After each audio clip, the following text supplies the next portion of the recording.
Jadi begini. Oh. Ini sudah dibuang ya.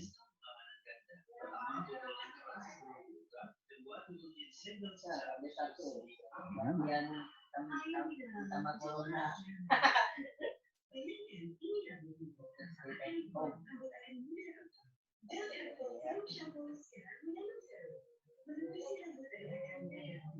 Gara-gara ruang tunggu ternyata. Tes suara saya jelas, gambarnya jelas.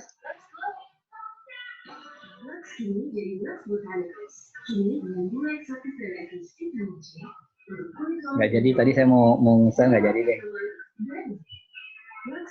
Tarik nafas dulu lah.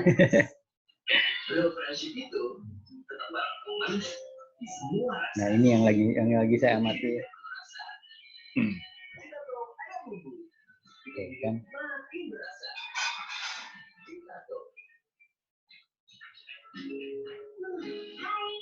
Oke sip.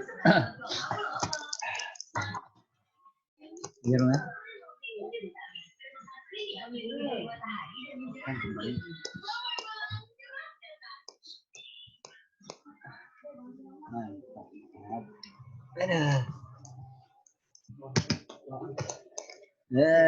Ini karena saya settingnya minta pakai ini, pakai apa? Waiting room. Jadi nggak boleh diaktifkan. Jadi lama.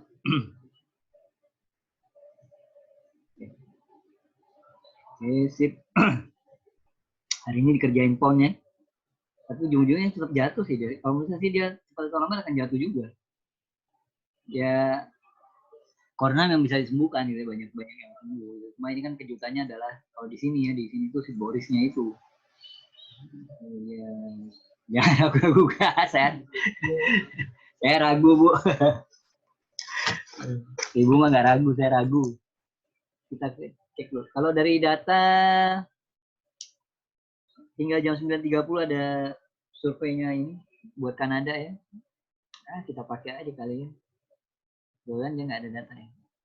Survei doang soalnya.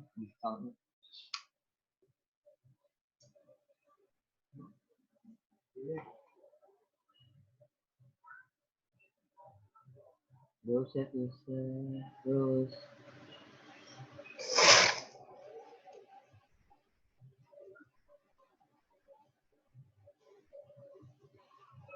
ini gara-gara yang ini dia jatuh, kemudian dia balik naik lagi gara-gara anak buahnya bilang dia nggak apa-apa.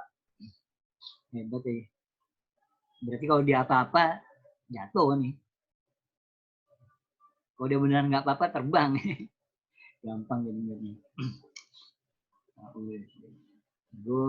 Jadi kita, euro masih terus aja ya.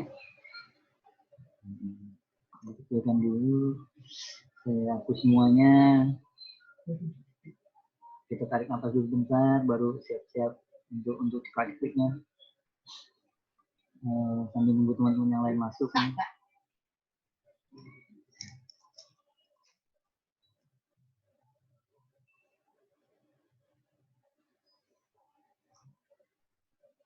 Tunggu sebentar sampai yang lain mana nih? Kita tanya dulu yang lain mana?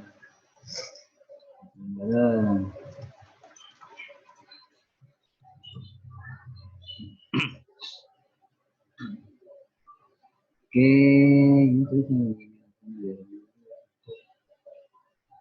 terus yang masih diragukan nih, soal nah itu dia masih tertahan di situ ya.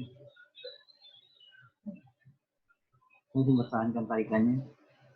So ada yang punya ide pair apa yang mau? Oke, selamat malam semuanya. Malam juga. Saya dulu ya. Bentar Pak, kita naik nafas dulu Pak. Barusan saya kena stop loss di sini. Stop loss di sini, terus ini menariknya di sini ada doji nih. Doji kemudian sellernya muncul lagi. Cuma sekali lagi dia si sellernya ketemu apa support itu. Sellernya ketemu support di sini. Jadi kalau kita mau pindah ke tanggalan pendek, Saya tinggal tunggu dia breakout dari support ini baru saya masuk. Kalau dia nggak bisa breakout ya ntar dulu deh untuk pon. Cek balik lagi fokus ke pon ya gara-gara itu, gara-gara terima kasih sama Boris deh, dikerjain deh hari ini sama Boris. Gold, wow, keren ini nih. Cuma kita butuh, kalau secara panjang sih saya butuh dia breakout dari ini. Kalau dia nggak breakout nggak mau. Itu resisten itu. Karena ada juga terjun lumayan nih hari ini. Dipindahkan naik ke yang saya siapkan dulu. Nah, kita lihat ininya, kita siapkan di sini. Oke, support resisten aja ya. Oke, support resisten. Ini di sini saya punya resisten, saya punya resisten. Ini sekolah review deh. Ini resistennya, kemudian kita butuh supportnya. Supportnya saya ambil di sini. Kenapa yang di sini? Karena yang lainnya nggak kelihatan, ini kecil-kecil. Jadi saya pakai yang paling panjang aja lah. Dojon. Oke. Siap-siap nih. Belum kan? Dia belum breakout ya. Atasnya ada, sepertinya atasnya punya ini. Dia punya resisten di sini. Euro masih down sih. Saya skip dulu kalau yang euro. Kalau model gini saya cenderung skip. Karena niatnya masih pengen nge-sell gitu. Jadi saya perlu dia bisa breakout dari support ini. Ini kan dia high-nya makin low ya. Cuma si low-nya ini agak ketahan. Ini kita pindah ke timing pendek. Ini. Ya. Sudah siap nih. Ini kita siapin aja itu high-nya. Saya bikin di sini. Tujuan kita punya ini. Yang candle terakhir kita abaikan, kita punya resistance ini naikin dikit ya ini. Nah, kemudian supportnya saya rasa yang deket ini. Ini jadinya. Satu lagi dia punya di sini.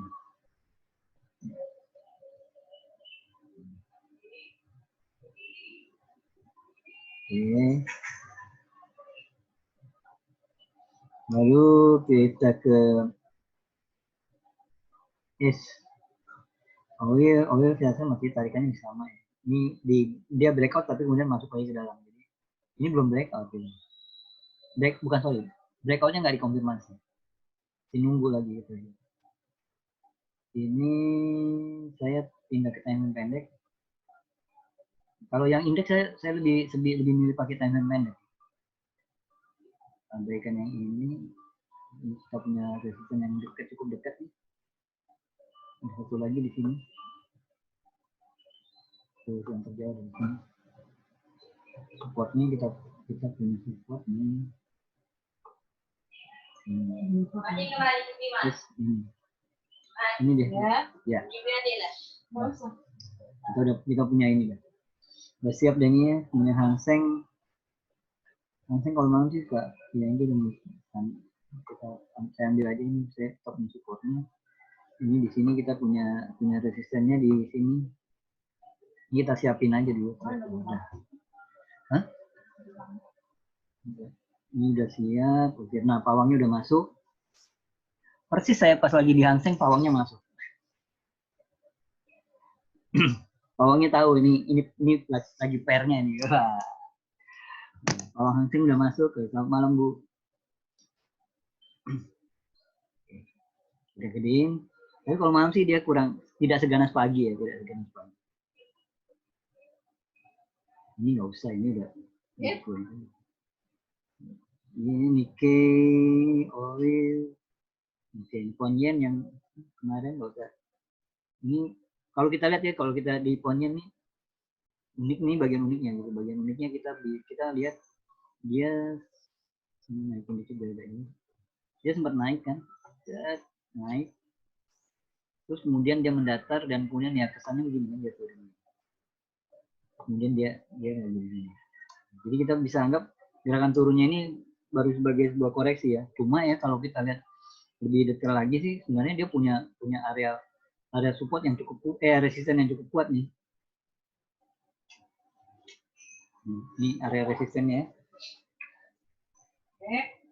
Resisten di sini, kemudian di sini ini dekat ya. Ya. Jadi saya nggak pakai segala itu. Ini 5 menit loh. 15. Pindahnya 15 dulu. Buset dah. Double top nih. Cuma bagian double topnya kalau ini saya buang itu. Kalau kita lihat double topnya ya, sebenarnya dia punya neckline yang ini. Dia punya neckline di sini.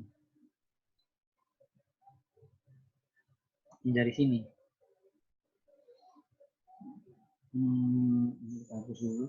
Sorry, itu dari sini. Nah, jadi kemudian di teori teknikal gitu ya. Ada siklusnya gitu, harga itu dia dari sisi breakout breakout, kemudian setelah breakout dia akan suka kasih antara konfirmasi dan kemudian dia retest. Pengertian retestnya dia kembali lagi ke area yang dia breakout. Tapi terkadang juga bisa bertukar, jadi bisa begini, breakout kemudian retest. Ini yang paling sering justru sebenarnya baru konfirmasi. Jadi ini kalau kita gambarkan di sini dia breakout ya, dia breakout. Terus yang di breakout kan yang garis yang di sini kan. Nah, pas di candle ini dia breakout ya. Setelah itu dia nggak lanjut turun, artinya jadi setelah breakout ini terus dia ngetes lagi nih level yang barusan di breakoutnya. Nah, jadi kalau ini nanti dia kembali lagi muncul ini, saya sih nunggu ini deh candle bearish kedua baru saya masuk. Ini menarik nih, double top soalnya, confirm deh. Poinnya yang perlu dicermati ini. Poinnya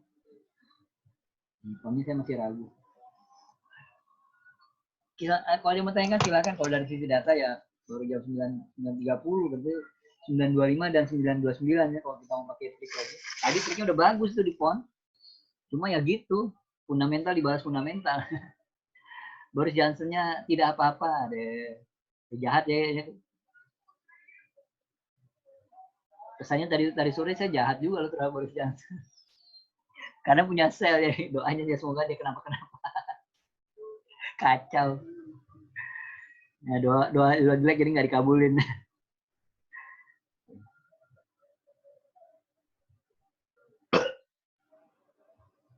Menarik juga ya kalau mau spekulatif sell ya. Kalau sell di sekarang nih di gold ini karena resikonya, tapi ingat ini ada spread yang luar biasa nih. Jadi kalau kita sell di sini kita nggak bisa letakkan stop lossnya di sini. Mungkin pindah time frame. Nah, saya rasa stop lossnya agak sedikit lebih tinggi.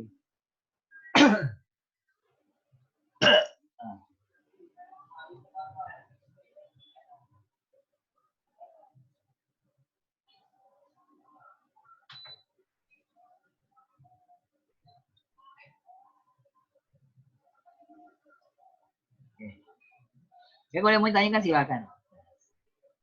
Nah kalau besok ada suku bunganya RBA 30.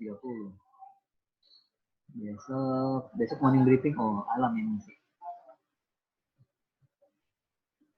Pak nanya kalau cash rate Aussie kalau sini sama nanti mata uangnya muat atau lama. Oh iya boleh ya kita bicarakan itu ya. Oke, saya siapin ini. Kita siapin dulu PowerPoint-nya. Kalian belajar fundamental deh. Ada teorinya juga. Kita siapkan kemudian data dari dari ekonomi bisa buka rupanya.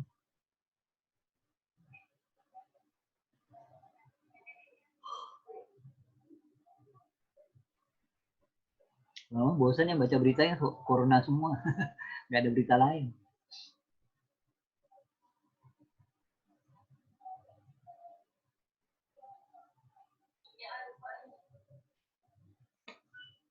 Nah, hasil jadi repot.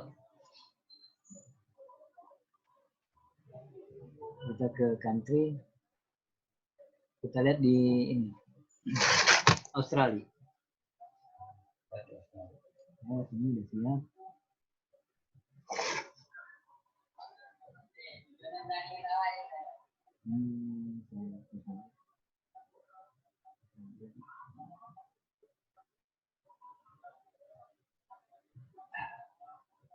RBA. Nah.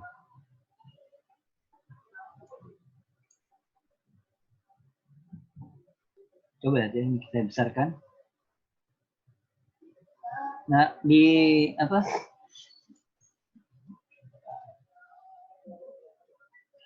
Kita kalau mau boleh bilang kalau fundamental itu yang pertama yang kita harus pahami dulu fundamental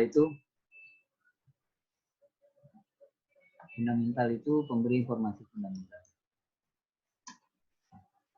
Dia ini memberi informasi mengenai kondisi ekonomi dari negara yang mengetahui bukan kita terbincang. Nah, jadi kalau lihat ini sore ini saya banyak nanya soalnya. Jadi kan PMI-nya UK buruk tuh, kontraksi sektor konstruksi.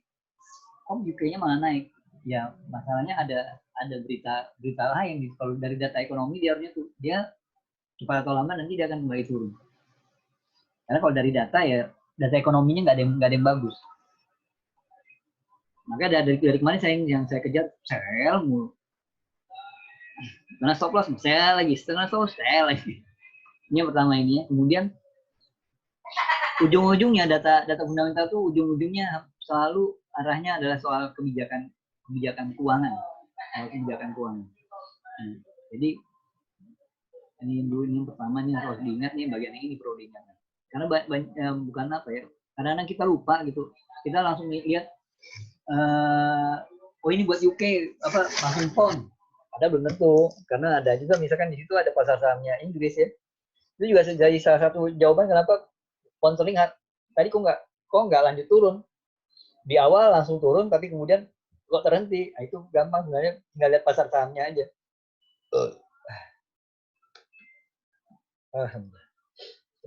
Nah, saya kalau mau mengamati RBA itu suku bunga ya, di suku bunga, maka saya amati dulu secuil data Dian.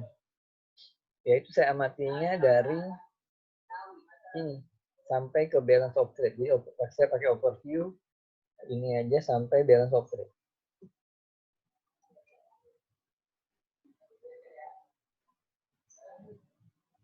Jadi yang saya amati ini.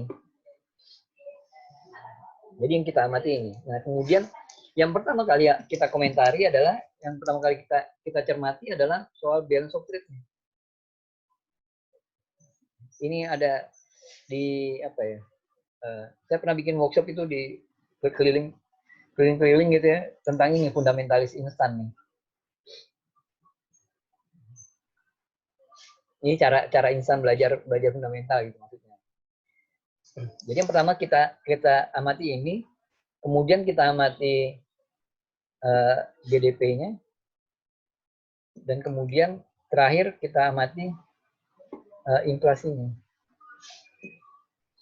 Untuk menebak soal suku bunganya, kebijakan keuangannya. Nah, dari balance of trade-nya. Jadi kalau kita lihat balance of trade-nya,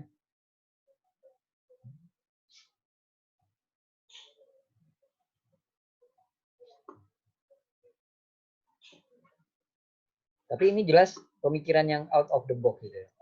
Maksudnya kalau dari sisi teori ekonomi ini mungkin salah. Jadi kalau dari pakai teori ekonomi, kalau Bapak pakai ekonomi ini kemungkinan besar apa yang saya sampaikan mungkin agak berlawanan. Nah, jadi kayak gini, di balance of trade dia angkanya mengenai selisih antara ekspor dan impor.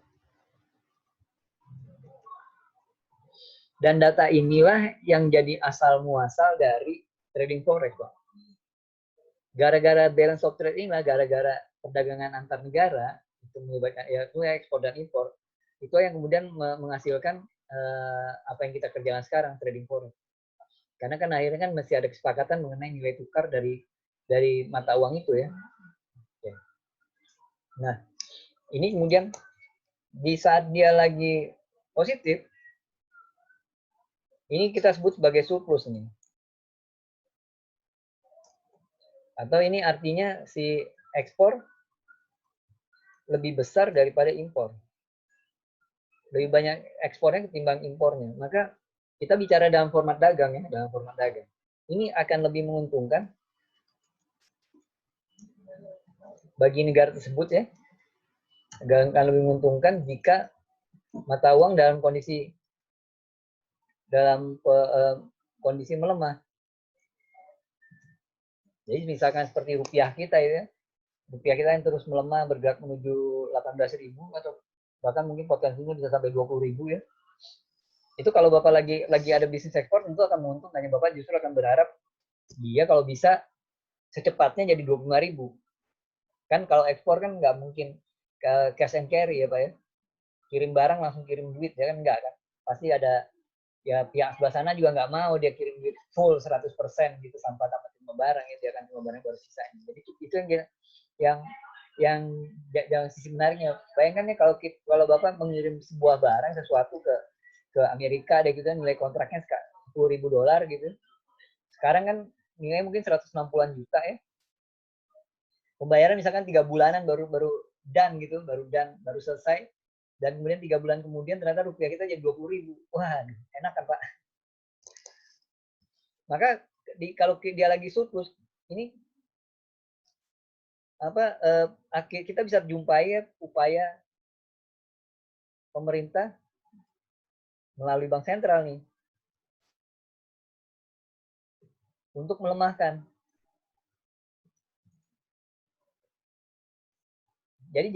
Jadi juga apa ya, ini juga mungkin pemikiran ini juga yang membantah. Karena suka ada perdebatan di grup-grup yang grup trading soal angka ini, yaitu kalau dia negatif jelek gitu, belum tentu Pak. Bagus juga bisa jadi jelek juga. Kenapa? Karena kalau dia surplus, pemerintah bersama melalui bank sentral akan justru berupaya melemahkan mata uang. Jadi nggak harus tuh mata uang tuh menguat tuh, nggak harus juga ya. Kalau kita mungkin keadaan sekarang belum ekspor tapi impornya lebih tinggi, kita akan bisa menguntungkan, bisa. Nah, upaya populernya untuk melemahkan mata uang itu adalah dengan ada dua cara. Yang pertama menggunakan suku bunga tinggi, menggunakan kebijakan suku bunga rendah, atau merendahkan suku bunga. Jadi kalau suku bunga misal dia akan pakai suku bunga rendah gitu, dia turunkan terus suku bunganya, atau dia turunkan suku bunganya. Jadi misalkan suku bunga awalnya 2%, dia turunkan jadi 1%. Nah, itu dia lagi berupaya melemahkan mata uangnya. Yang kedua adalah menggunakan stimulus. Nah, ini dia menyuntikkan sejumlah dana ke pasar. Kalau secara itu sih teorinya sih nggak pakai cetak duit, tapi ya lebih gampang sih memikirkan dia sebagai upaya mencetak uang lebih banyak. Ini yang itu. Jadi kalau kita lihat di sini, dia lagi surplus nih. Artinya apa? Artinya pemerintah Australia itu akan lebih suka lihat mata uangnya melemah. Ekspor lagi tinggi. Dia akan lebih suka lihat mata uangnya melemah. Jadi kalau Aussinya lagi terjun, dia suka. Malah kalau bisa dipaksa untuk terus terjun. Ini poinnya nih dari data ini. Kelihatan kalau dari data ini, maka kita bisa lihat kalau RBA itu lebih prefer untuk pakai suku bunga rendah atau merendahkan suku bunganya. Jadi pilihan untuk high rate nggak ada. Kenapa? Karena balance trade-nya lagi surplus, lebih banyak ekspor deh. Nah, sementara kalau dia lagi di balance of trade lagi negatif atau disebut sebagai defisit, ini artinya si impor yang lagi lebih besar daripada ekspor. Ini impor bukan dalam artian itu, Pak, bukan dalam artian konsumtif. Tapi ini impor bahan baku untuk produksi itu jauh lebih tinggi. Pemerintah sih nggak nilai yang konsumtifnya, tentunya yang lebih produktif ya. Nah, ini akan lebih menguntungkannya jika mata uang kita pula dalam kondisi menguat. Nah, jadi kalau gini kita bisa temukan upaya pemerintah untuk melalui bank sentral ya, untuk menguatkan mata uang. Upaya populernya, kok jadi gini? Upaya populernya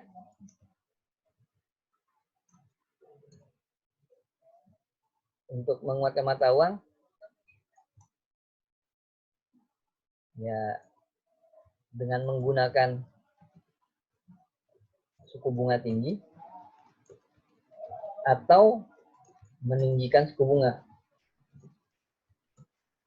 Oke, jadi dari sini, dari data ini ya kita bisa lihat RBA akan lebih suka, Australia akan lebih suka mata uangnya lemah. Jadi lebih suka dia pakai suku bunga rendah. Kita lihat datanya deh. Coba kita intip inflasi dia. Interest rate dia.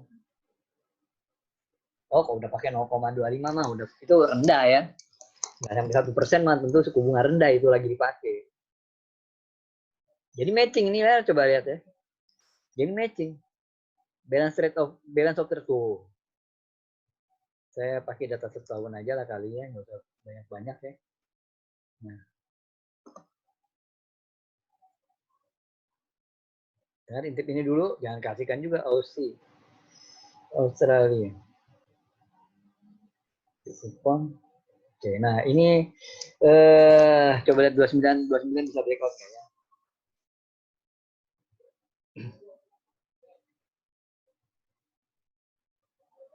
Cari ke atas. Coba lihat. Jadi dari balance of trade-nya kita bisa lihat kalau RBA itu lagi si RBA ini lagi RBA terkesan gitu ya,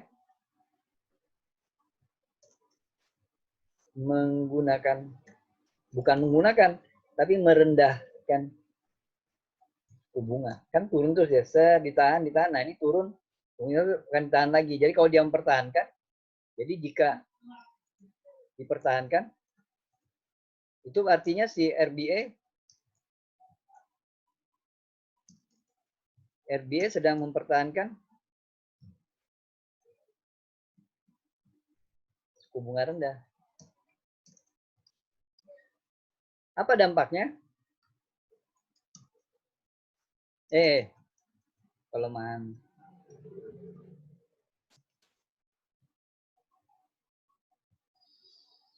Dengan ini diharapkan si opsinya jadi mama. Ini menarik nih.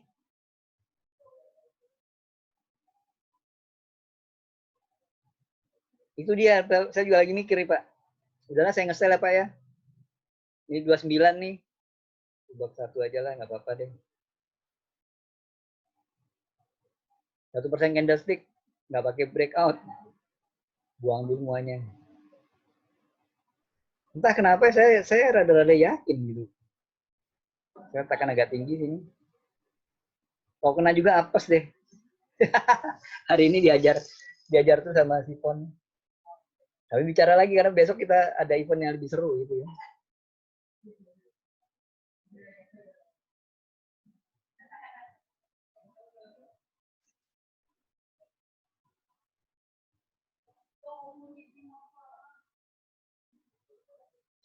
Ya, running overtime. Oke. Jadi ini yang satu. Jadi kalau dipertahankan dari sisi ini ya Pak ya, dari sisi ini. Nah, maka dampaknya kemungkinan besar kalau dia pertahankan, dia mempertahankan suku bunga rendah itu. Nah, maka dampak yang diharapkan adalah ausinya bisa melemah. Kemudian yang kedua saya pakai si GDP dan mana?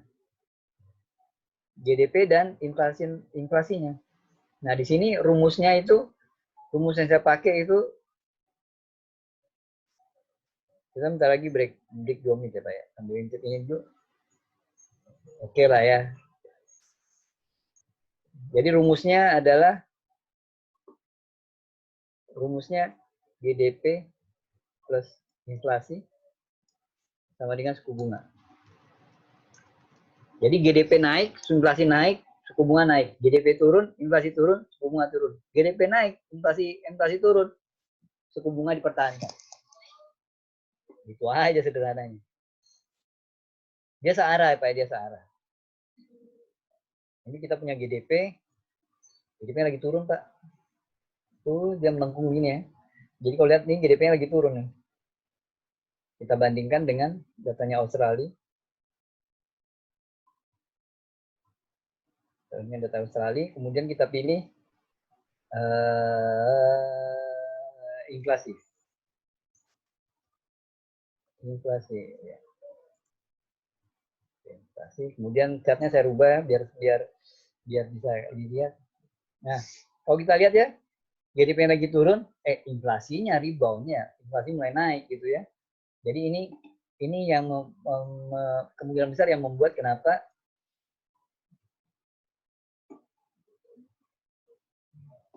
ini ya cenderung hasilnya ya karena GDP-nya lagi turun, ntar inflasinya lagi naik, ya ini cenderung growth rate.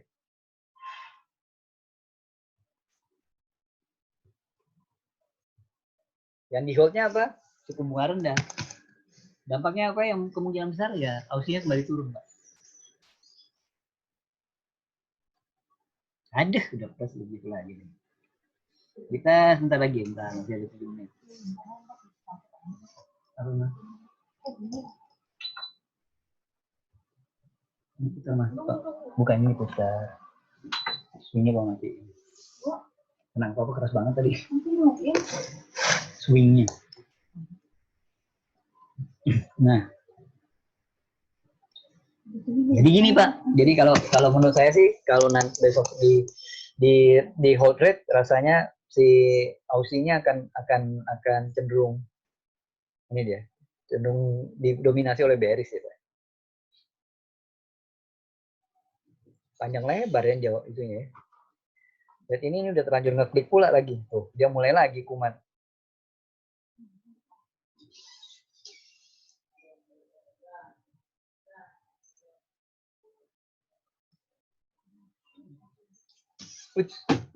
Buset, ini apaan, weh?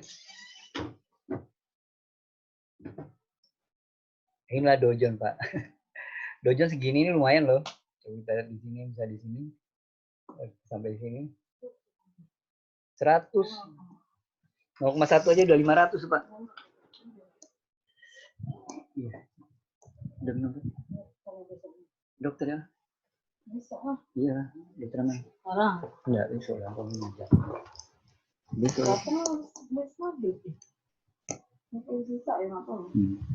Ponnya. Ya, tenang dulu. Saya nggak sabar nunggu breakoutnya, jadi saya pakai 1% candlestick-nya aja masuk gitu ya. Tadi sempat tuh $4. Tapi gimana ya, udah keajar banyak tadi. Ngambil $4 kayaknya gimana ya gitu. Oke.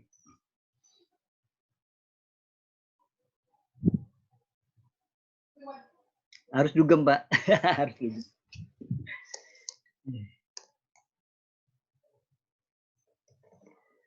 Oke.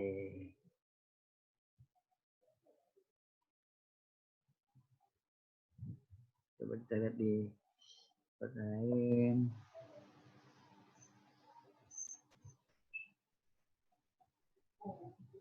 Coba cek berita dulu.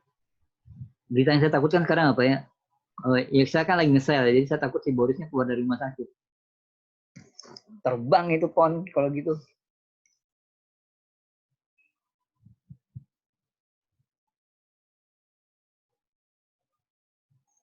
Mesti cari ininya nih, cari WA apa dokter yang rawat Boris Johnson nih, bilangin jangan dulu, jangan suruh pulang dulu. Nah, baru benar. Ayo lanjut.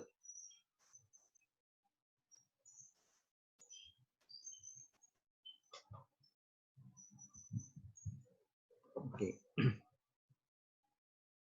Oke, kalau ada yang mau tanyakan silakan. Nah, ini yang buat RBA.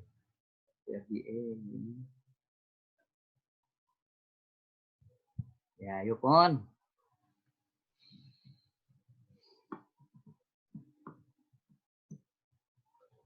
Nah, ada satu lagi yang perlu ini, kembali ke sini, ke bagian ini. Ke bagian yang ini. Hati-hati juga, yaitu dia ini kasih informasi mengenai kondisi ekonomi. Kalau apa istilahnya itu risk on dan risk off gitu ya. Jadi bisa jadi kayak gini, misalkan suku bunga ditahan ya. Ini sampel aja nih, hold rate gitu, RBA hold rate. Apa sih yang mungkin terjadi ya? Ini juga baru terpikir nih. Jadi ini bagian dari persiapan buat besok. Jadi kita udah siap dengan macam-macam skenario gitu ya. Kalau dia hold rate gitu kan, dia artinya kan dia mempertahankan suku bunga rendah.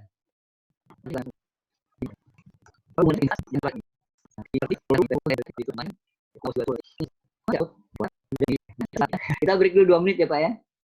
Kita break dulu 2 menit.